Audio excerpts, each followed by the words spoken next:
اسلام دھرم میں میاں بیوی کو کیسے رہنا چاہیے، سنیے دوستو بیان کو مولانا جرجیز کی آواز میں، بہت ہی زبردست بیان۔ اللہ کے نبی صلی اللہ علیہ وسلم نے عورت کو اتنا حکم دیا ہے کہ شوہر کی اطاعت اتنا کرے گی کہ اگر شوہر اپنی بیوی کو اپنی کسی خاص ضرورت کے تحت بلا رہا ہے، دن بھر آفس میں کام کر کے تھکا ہوا آیا ہے، اس نے شادی اس لیے کی ہے تاکہ اس کو سکون حاصل ہو، لِتَسْكُنُوا إِلَيْهَا، تمہاری بیویاں تمہاری سکون کا ذریعہ ہیں۔ جب بیوی سے سکون ہی نہ ملے تو کہاں جائے وہ؟ اس لیے فرمایا آئے اللہ کی بندیو، اللہ کے نبی کہتے ہیں میری مومنہ عورتوں کان کے پردے کھول کر سنو، تمہارا شوہر اگر تمہیں اپنی خاص ضرورت کے لیے تمہیں بلا رہا ہے، رات کے کسی بھی حصے میں تمہیں بلا رہا ہے یا دن کے کسی بھی حصے میں تمہیں بلا رہا ہے تو تمہیں انکار نہیں کرنا چاہیے، انکار نہیں کرنا چاہیے، تمہیں اپنی شوہر کی فوراً بات ماننا چاہیے۔ یہاں تک کہ اللہ کے نبی نے کہا عَلَى قَطَبٍ، اگر تم اونٹ کے کجاوے پر بھی بیٹھی ہو تب بھی تمہیں آنا پڑے گا۔ اونٹ کا کجاوا تمہیں سمجھ میں نہیں آئے گا۔ عرب کی عورتیں جب ڈیلیوری کا وقت قریب ہوتا تھا، ان کے بچے کی پیدائش کا وقت جب قریب ہوتا تھا اور بچہ جننے کا وقت جب قریب ہوتا تھا تو وہ درد سے بچنے کے لیے اونٹ کے کجاوے پر بیٹھ جاتی تھی، اور ایسا بیٹھنے کا مقصد یہ تھا کہ بچہ آسانی کے ساتھ پیدا ہو جائے اور ان کو درد نہ ہو۔ اللہ کے نبی نے فرمایا میری ماں بہنوں شوہر کا اتنا خیال رکھا اللہ کے نبی نے، اس کو غلط راستے پہ نہ جانے دیا جائے، اس پر تمہیں اتنا خیال رکھنا پڑے گا۔ فرمایا کہ اگر تم اونٹنی پر بیٹھی ہو، تمہیں ڈیلیوری کا وقت قریب ہو، تمہارے بچے کی پیدائش کا وقت قریب ہو، تمہاری ڈیلیوری کا وقت قریب کیوں نہ ہو، اگر ایسے موقع پر بھی وہ تمہیں بلا رہا ہے تو تمہیں اپنے شوہر کے پاس اس حال میں بھی جانا پڑے گا۔ حالانکہ یہ ایک مقصد ہے بتانے کا، یعنی اتنا بڑا مقام ہے، لیکن اتنا بڑا ظالم کوئی شوہر نہیں ہوگا جو اپنی بیوی کو اس حال میں بلائے گا کہ بچہ پیدا ہونے والا اور ہم اس کو اس حال، اتنا ظالم نہیں ہوتا کوئی مرد، اتنا ظالم نہیں ہوتا ہے۔ لیکن ایک مرد کی اہمیت بتائی ہے کہ دیکھو وہ دن بھر تھکا مارا آیا ہے، وہ باہر اس نے ہزاروں قسم کی لڑکیوں کو دیکھا ہے،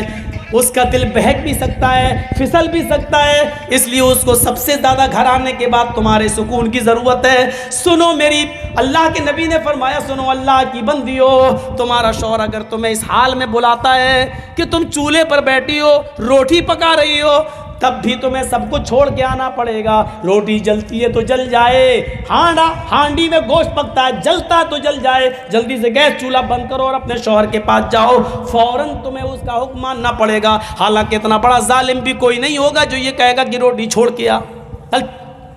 اتنا بڑا ظالم بھی کوئی نہیں ہوگا۔ بتانے کا مقصد یہ ہے کہ وہ جس وقت بھی تمہاری ضرورت کو محسوس کرے گا تمہیں اس کے پاس جانا پڑے گا۔ اور مردوں کو بھی حکم ہے کہ وہ اپنی بیوی کو ناجائز طریقے سے نہیں ستائیں، اس کے بخار کا خیال رکھیں، اس کے درد کا خیال رکھیں، اس کی نیند کا بھی خیال رکھیں، کیونکہ صبح تمہیں تو اٹھنا نہیں ہے، تمہارے بچوں کو تیار کرنا اس کی ذمہ داری ہے، اسکول بھیجنا اس کی ذمہ داری ہے، ان کا بریک فاسٹ تیار کرنا ان کی ذمہ داری ہے۔ اس لیے بہتر یہ ہے ایک ٹائم فکس کر لو کہ ہمیں فلاں دن تم سے ملنا ہے۔ چلیے یہ کوئی ضروری نہیں ہے، اس میں تو میاں بیوی کے حقوق میں یہ کوئی چیز نہیں ہوتی، جب دونوں کا موڈ ہو جائے تو آدمی آگے بڑھ ہی جاتا ہے، شریعت میں اس کی کوئی ممانعت نہیں ہے۔ لوگ کہتے ہیں دن میں نہیں کرنا چاہیے، لڑکا اندھا پیدا ہوگا، یہ تم اپنے باپ دادا کی حدیثیں اپنے پاس رکھو اور اپنی جیب میں رکھو۔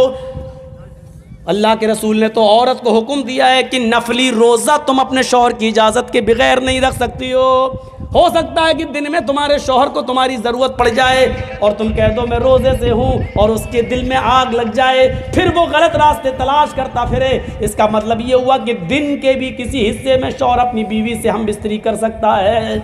کل یہ نہ ہو چاہے کہ ہوٹلوں میں بیٹھ کے مولانا بڑا بدتمیز تھا، کیسی باتیں کر گیا، یہ دین کا ایک حصہ تھی، میں بتا رہا ہوں۔ تو اطاعت بالا اپنے شوہر کی اطاعت کرو۔ اس میں اب تو پرچہ جیب میں رکھنا پڑے گا، ٹائم۔ اب ایک دو باتیں اور سن لیجئے، بڑی دلچسپ بات ہے۔ تو 4 چیزیں ہو گئیں، 5 وقت کی نماز پڑھتی ہو، رمضان کے پورے روزے رکھتی ہو، اپنی سطر کی اور شرمگاہ کی حفاظت کرتی ہو، اور اپنی شوہر کی اطاعت و فرما برداری کرتی ہو۔ یہ 4 کام جو عورت کر لے کیا ہوگا؟ فَلْتَدْخُلْ مِنْ أَيِّ أَبْوَابِ الْجَنَّةِ شَاءَتْ، یہ جنت کے جس دروازے سے داخل ہونا چاہے ہو جائے، اللہ کے فرشتے کھڑے ہوں گے، اے عورت 8 دروازے کھلیں، جا جس دروازے سے جانا چاہے چلی جا۔ یہ ہے عورت کو